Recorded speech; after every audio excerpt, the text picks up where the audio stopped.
This is the Yuri's Wolves box set for Team Yankee. Part of the Red Thunder range for Soviet forces, Yuri's Wolves is a Soviet forward detachment, a mixed forces box set. All the vehicles are plastic. If we have a look at the back of the box, we can see the set contains 5 plastic T-64 tanks, 2 BMP Scouts, 1 sprue of hard plastic commander figures, 6 unit cards and a decal sheet. It also has a softcover mini Team Yankee rulebook.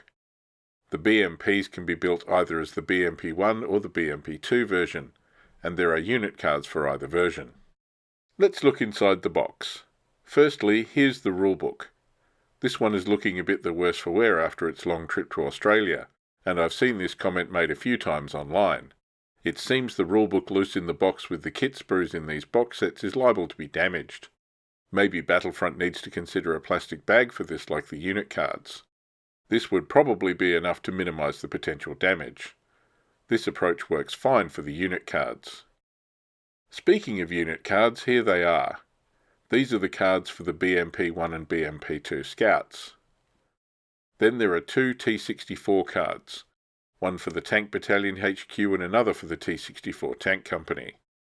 The battalion card has the HQ cost and the unit formation details showing what units can be taken with this force. The company card has the points cost for various numbers of tanks in the company as well as special rules. More on those later. The last 2 cards are the formation card for the Red Banner Motor Rifle Division, as well as a generic movement orders card.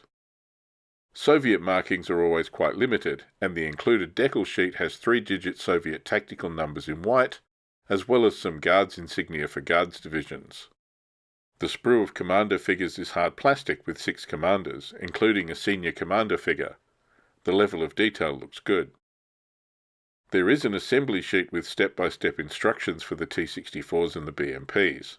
These are clear and show any optional parts or versions. Moving on to the plastic, there are 5 of these new T-64 sprues moulded in Soviet green plastic.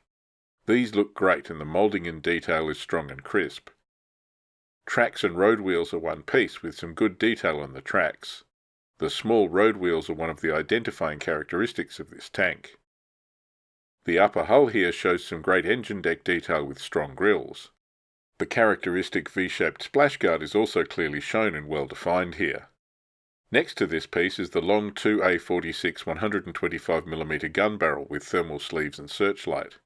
The searchlight mounting on the left-hand side is also an identifying feature of the T-64, with the T-72 having the light mounted to the right.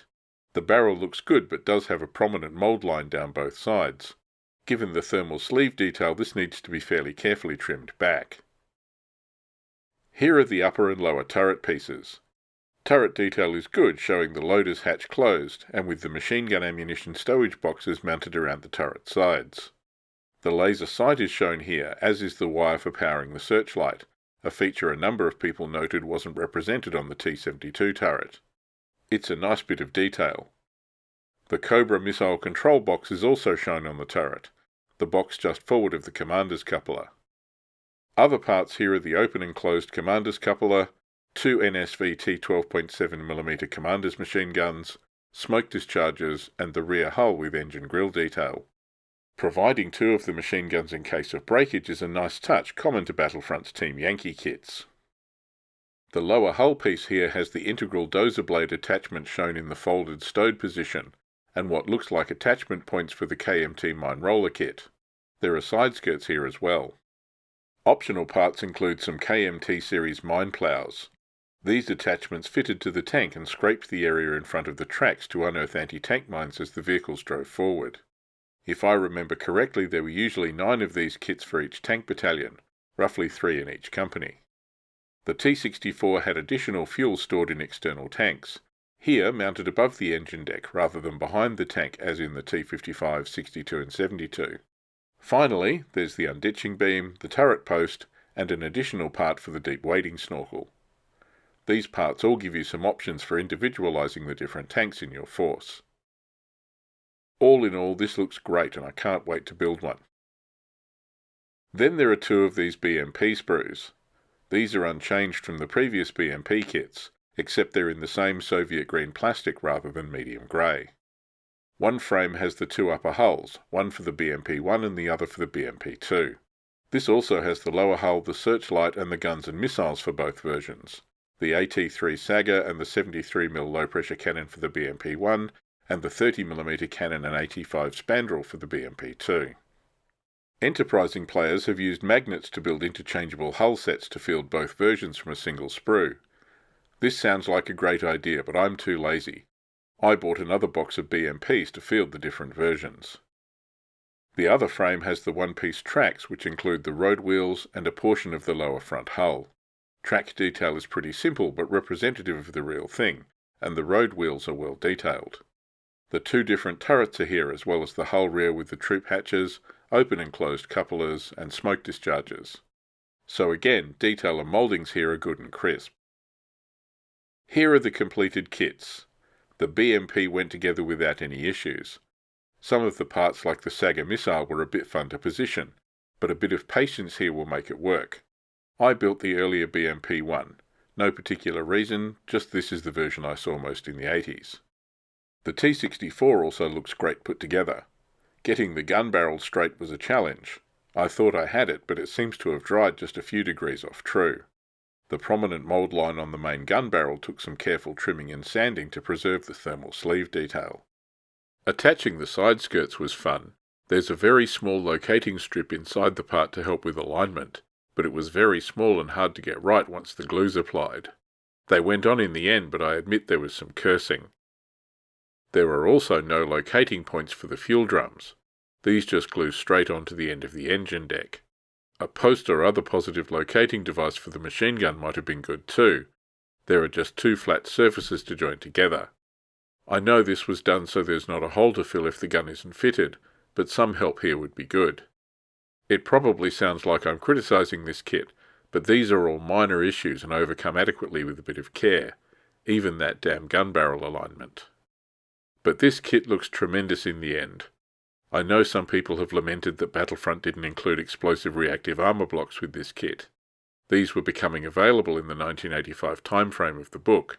However, it would have added to the complexity of the kit. Maybe Battlefront should look at a separate upgrade kit that includes sets of ERA and other options like a mine roller kit. It will never happen, but it would be nice. If the upgrades were modular enough, they could also work for T-72s as well. The BMP is a great little kit that went together well. As I mentioned before, with a little work and some magnets you can make each kit field both versions. Let's look at the history of the T-64 tank. In the early 1960s, Soviet tank designers needed to come up with a new design with the protection to survive the increasing firepower of NATO weapons, especially the proliferation of cheap high-explosive anti-tank weapons. They also needed something faster than the T-55 and T-62, which weren't able to keep up with the BMP infantry fighting vehicle then coming into service. The Morozov Design Bureau in Kharkov produced Object 432. Armed with the same 115mm gun as the T-62, this prototype was in all other ways a radical departure from the evolutionary T-54, 55, 62 family. The design included a new horizontally opposed 700 horsepower engine, a hydromechanical suspension, laminate armour, and reduced the crew to 3 men using a carousel autoloader. The sights were a coincidence rangefinder rather than a stadia system, and the characteristic low silhouette of Soviet tanks was reduced even further. Even as this design entered production as the T-64 in 1963, a new version was under development with a new 125mm gun, the D-81T. Tested in 1966, this version entered production as the T-64A. The T-64 entered service in 1967 and was deployed to frontline units in Western military districts, including Group of Soviet Forces Germany in the 1970s. Despite Morozov winning the Lenin Prize for the design, the T-64 was plagued with problems. Space limitations had forced the adoption of an autoloader system. Ammunition was stored in 2 parts in a carousel, which cantilevered up to load the round and propellant.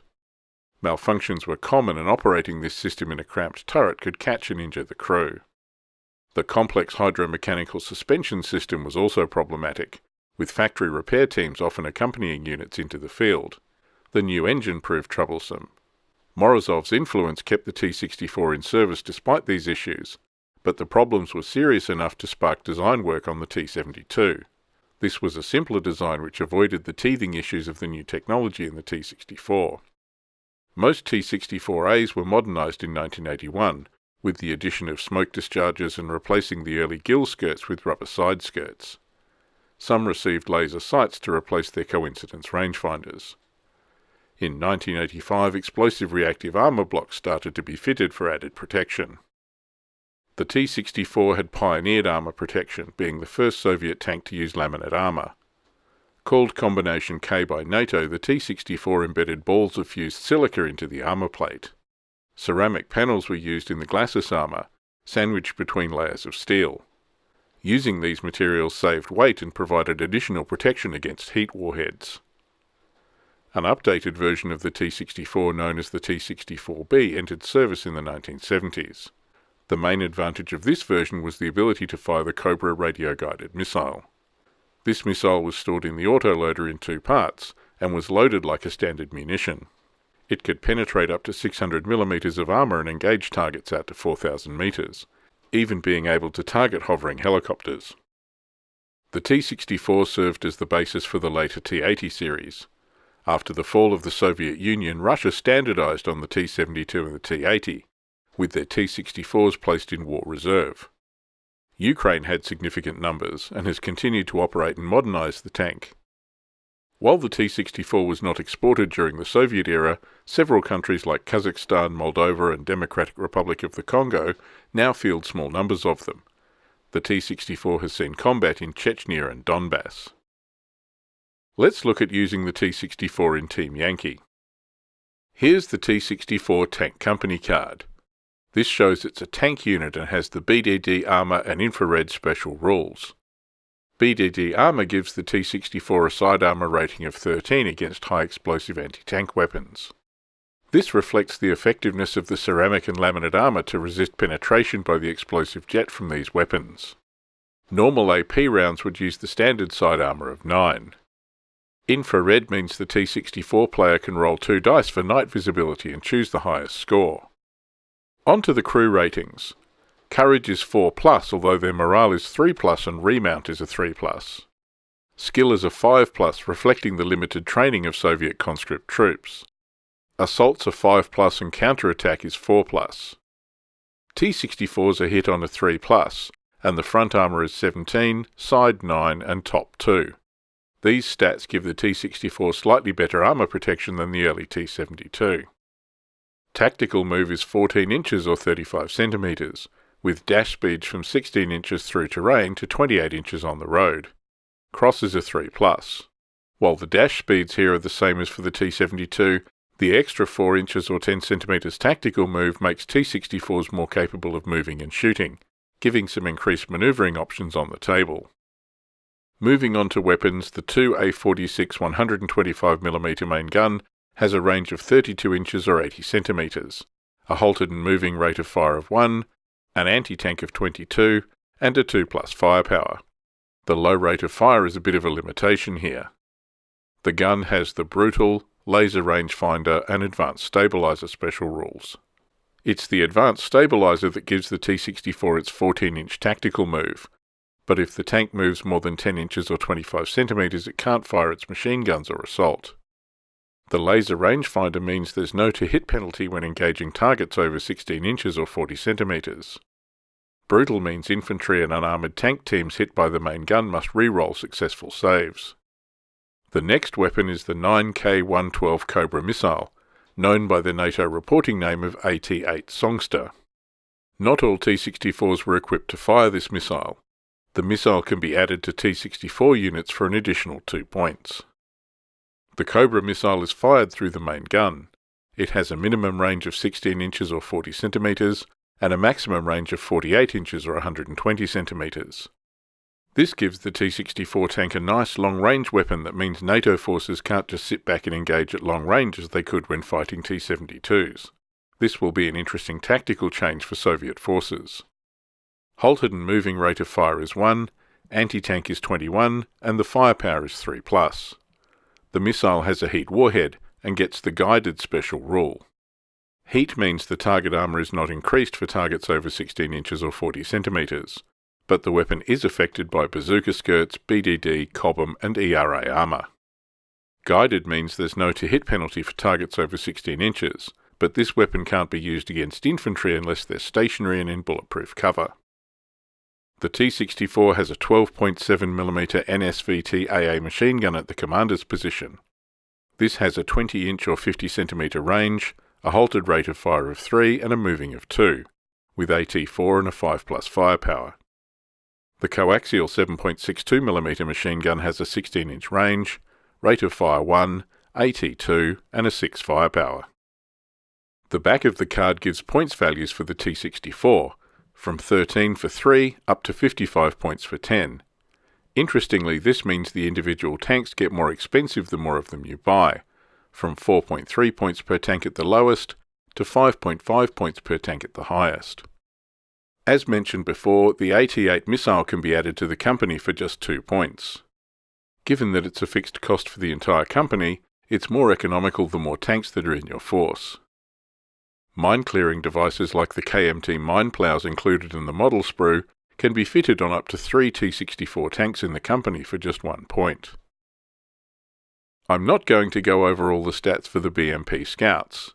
The main difference here is these units get the Spearhead special rule, which means they can move before the game to expand the player's deployment area.